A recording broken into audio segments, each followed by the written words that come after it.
क्योंकि हमारे पास oil reserves बहुत कम हैं। उसका जिक्र हम आगे करेंगे। दोस्तों आदाब, मैं आपका मेजबान अली आदिल खान और आप देख रहे हैं टाइम्स ऑफ मीडिया चैनल। मध्य पूर्व में बढ़ते तनाव और अमेरिका ईरान के बीच बयानबाजी का असर अब ग्लोबल तेल बाजार पर साफ दिखाई देने लगा है, यानी वैश्विक तेल बाजार पर इसका असर दिखाई देने लगा है। एशियाई बाजार में मंगलवार सुबह ब्रेंट क्रूड की कीमत अचानक 3.75% बढ़कर $103.69 प्रति बैरल तक पहुंच गई। लेकिन ये उछाल और गिरावट का खेल कौन और क्यों खेलता है, इसको समझना आप और हमारे लिए बेहद जरूरी है। खासतौर से भारत के नागरिकों के लिए समझना बेहद जरूरी होगा, क्योंकि हमारे पास ऑयल रिजर्व्स बहुत कम हैं। उसका जिक्र हम आगे करेंगे। सोमवार को अचानक ब्रेंट क्रूड में 10% से ज्यादा की गिरावट दर्ज की गई थी। ब्रेंट क्रूड यानी उत्तरी सागर नॉर्थ सी से निकाला जाने वाला एक हल्का और कच्चा तेल है, जो दुनिया भर में तेल की कीमतों का सबसे प्रमुख बेंचमार्क है।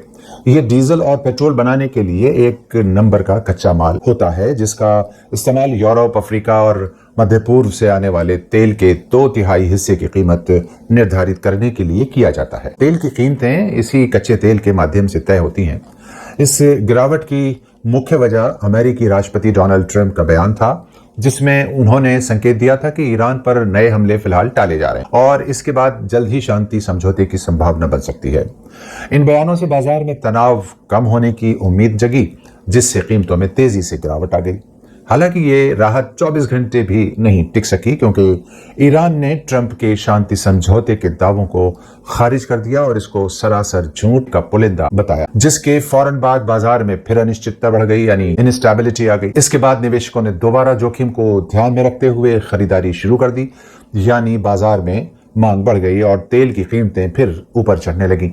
विशेषज्ञों के मुताबिक मध्य पूर्व में तनाव बढ़ने से तेल सप्लाई पर खतरा बना रहता है। खासकर स्ट्रेट ऑफ हॉर्मुज जैसे अहम मार्ग प्रभावित होने से दुनिया भर में ईंधन की कीमतों में इजाफा हो जाता है, जिससे आम जरूरत की चीजों के दामों पर भी दबाव बढ़ जाता है और दाम बढ़ जाते हैं।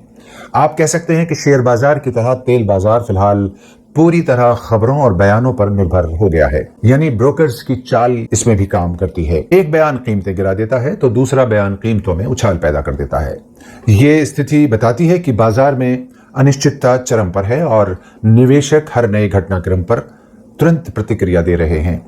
दरअसल तेल यानी पेट्रोल किसी भी देश के लिए लाइफ लाइन होता है, ये हम सब जानते हैं, और विकास की धरा का तेल ही यानी पेट्रोल और ईंधन ही आधार होता है। कहा जा सकता है कि अब तेल देखो और तेल की धार देखो, इसके बाद आपके समझ आएगा कि तेल पैदा करने वाले देशों यानी ओपेक में अमेरिका, फ्रांस और इंग्लैंड ने अपने अड्डे क्यों जमाए थे। दरअसल अमेरिका और ब्रिटिश कंपनियां तेल की धार का प्रभाव जानती थीं। मसलन अरामको यानी अरेबियन अमेरिकन ऑयल कंपनी के नाम में अमेरिकन शब्द उसकी ऐतिहासिक जड़ों को दर्शाता है, लेकिन आज कंपनी पूरी तरह सऊदी अरब के नियंत्रण में बताई जाती है। लेकिन वैश्विक राजनीति यानी ग्लोबल पॉलिटिक्स में आज भी अमेरिकन प्रभाव नजर आता है।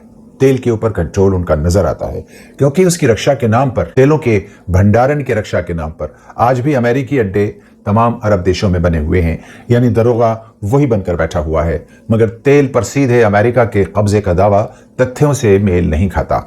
मार्च 2026 की रिपोर्ट्स के मुताबिक भारत के रणनीतिक पेट्रोलियम भंडारण यानी एसपीआर में लगभग 53.3 लाख टन यानी 5.33 MMT कच्चे तेल का रिजर्व्स हैं, जो देश की कुल खपत के हिसाब से तकरीबन 10 दिनों की आपूर्ति के बराबर है।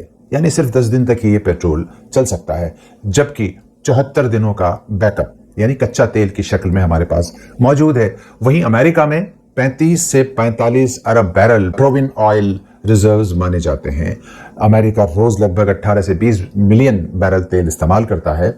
अगर अमेरिका को तेल न मिले और खपत यही रही तो मौजूदा भंडारण करीब 5 से 7 साल तक चल पाएंगे। वहीं ईरान के पास लगभग 200 से 210 अरब बैरल तेल का भंडारण है, जो मौजूदा खपत के हिसाब से लगभग 250 से 300 साल तक चल सकता है। कह सकते हैं कि मध्य पूर्व में जारी तनाव और अमेरिका ईरान के बीच जारी बयानबाजी ने तेल बाजार को अस्थिर बना दिया है, इनस्टेबल कर दिया है।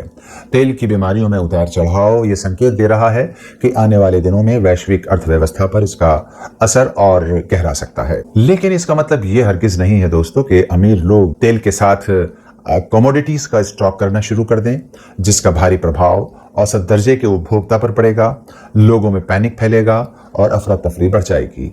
लिहाजा इसके लिए प्रधानमंत्री देश को संबोधित करने के लिए अगर आ जाएं, जैसा कि वो अक्सर आते हैं, तो और जनता को विश्वास और इत्मीनान दिलाएं कि किसी प्रकार के पैनिक की ज़रूरत नहीं है। सरकार हर एक देशवासी की बुनियादी ज़रूरतों को पूरा करने में सक्षम है। तो हम उम्मीद करते हैं कम से कम भारत में इसका पैनिक नहीं होगा। हाल की दुनिया में एक किस्म का लॉकडाउन लगाने की बात की जा रही है ताकि लोग प्राइवेट व्हीकल्स इस्तेमाल न करके पब्लिक ट्रांसपोर्ट को ही इस्तेमाल करें और पेट्रोल की बचत की जा सके।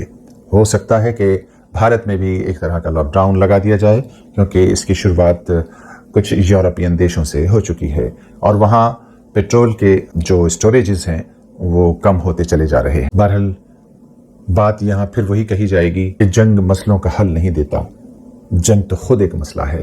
लिहाजा हर हाल में जंगों से बचने की कोशिश दुनिया को करनी चाहिए, लेकिन जो लोग दुनिया में अशांति चाहते हैं, अनरेस्ट चाहते हैं और हथियारों का कारोबार करते हैं, उनको दुनिया में डिस्टर्बेंस पैदा करना ही होगा। हालात हाज़िरा पर हमारा ये विश्लेषण आपको अच्छा लगा हो तो आपसे निवेदन है कि वीडियो को लाइक शेयर करने के बाद लोगों तक ये इन्फॉर्मेशन पहुंचाएं ताकि लोगों में भी शांति बनी रहे और देश भी अशांति से बचा रहे।